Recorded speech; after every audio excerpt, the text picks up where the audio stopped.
Jonathan Shake back with you with another episode of Shtisel Man. So we are getting into season 2, episode 4, and the scene of Chanina and Ruchami, Chanina Tonik and Ruchami Weiss getting married, and she's barely 16, and who knows how old he is, probably not much older. So what's the deal with this shotgun wedding? So are they actually married Jewishly, or is this some sort of farce, or what?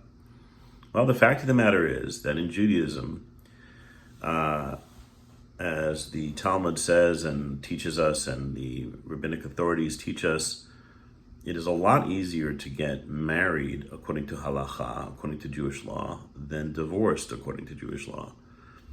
Getting married according to Jewish law is very simple, actually.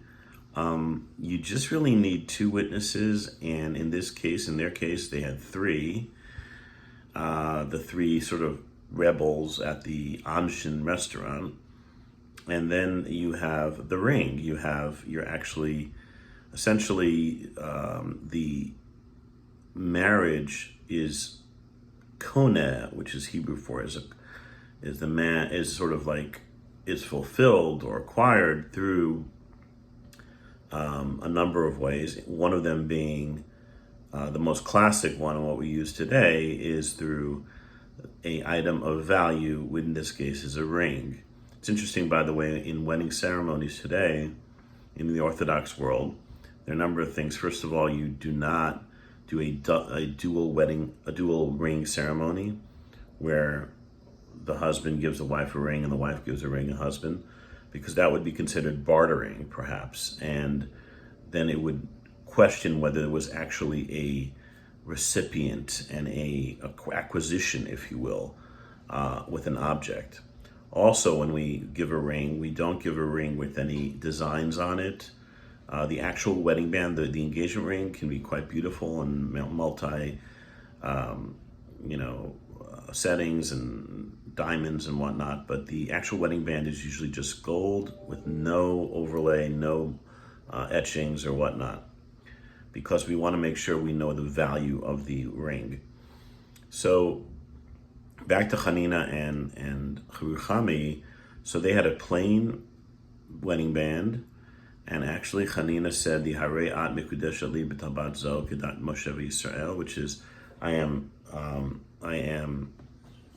consecrated to you according to the laws of Moses and Israel with this ring, and that's what he did. So what could go wrong? Well, so first of all, based on paper, yeah, they're married, even at that tender age. Now, is a way that this wedding could have. Sometimes when you have a wedding situation like this, where like I know when I was in Israel, there was a situation once where a guy and a girl ended up in a bar, and both were drunk, or at least the guy was, and he took out a ring. It might have been $1 ring, but it was a ring. It could be just $1. And he put it on her finger and said, I'm marrying you with this. And so, the question was that legitimate? And the rabbis had to come up with some sort of real sort of way out, that they weren't really married, that the witnesses didn't really have in mind to this and that. In this case, you notice that Ruchami got them at their attention and said, please be witnesses for this, or please can I have your attention? She actually didn't say we're about to get married, but they observed it and they acknowledged it and they said Mazel Tov. Now there is a way that you could have gotten out of this one, possibly. The 3 guys who were the witnesses, if they weren't of good faith and observance, now they're rebels. We know they're rebels, but we don't know if they are Sabbath observers or they actually violate, so to speak, the halachic laws. If they do, or if they did, that could actually violate their ability to act as kosher witnesses. So if that was the case, this wedding could have been nullified. But the fact of the matter is, at least at this stage in our season, they are married. And as you'll see going forward, you'll see what happens further. And how their marriage sort of grows or whatnot. But at the meantime, at this tender age, despite the protestations of Gitti and Lipa, as we see again, Lipa's depth of character, we see Lipa really understanding the situation a little bit more with a little bit more equanimity. But yeah, they're married. Now, again, this is not a practice that happens often.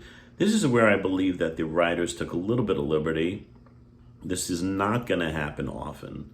This is not going to happen. It's not a daily occurrence where 16-year-old girls get married. Not at all.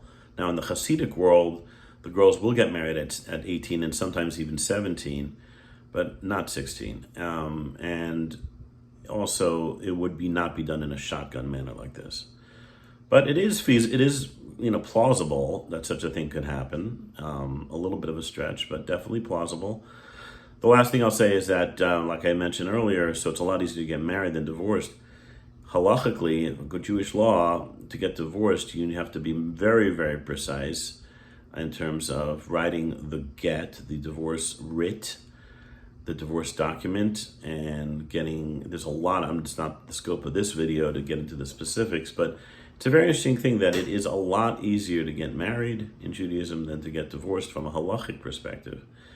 And there may be some times that the rabbis will come and say the marriage wasn't valid from the beginning or whatnot, or they will say that some other way of getting out of it, but in a lot of cases there is no way, and the only way to get out of it would be an actual official divorce. And finally, the point about the witnesses is also that in some cases, in many cases actually, in a classic Jewish Orthodox wedding, they will appoint 2 witnesses for the actual wedding. So that way, if there are 100 or 200 people in the audience, and there are some people in the audience or watching the wedding who are of whatever level of observance and perhaps not, they actually single the 2 witnesses out to make sure they are the ones who are functioning as witnesses for the ceremony and not anyone else in the audience. Again, that's not denigrating anyone else, but it is making sure that this avoids a problem of in case someone would come back and say, well, the witnesses to the wedding were not kosher. Well, you appointed 2 specific ones who have certainly their rabbis or people of a certain standing that you are pretty sure, or they have what is called a cheskat kashrut, which is that they are most likely to be kosher witnesses. A last thing that, and we'll talk about this in another video, I think we will, about gambling. The Torah says that, the Talmud says actually, that those who are mesachik b'kubia, those who gamble with dice, are not kosher for witnesses.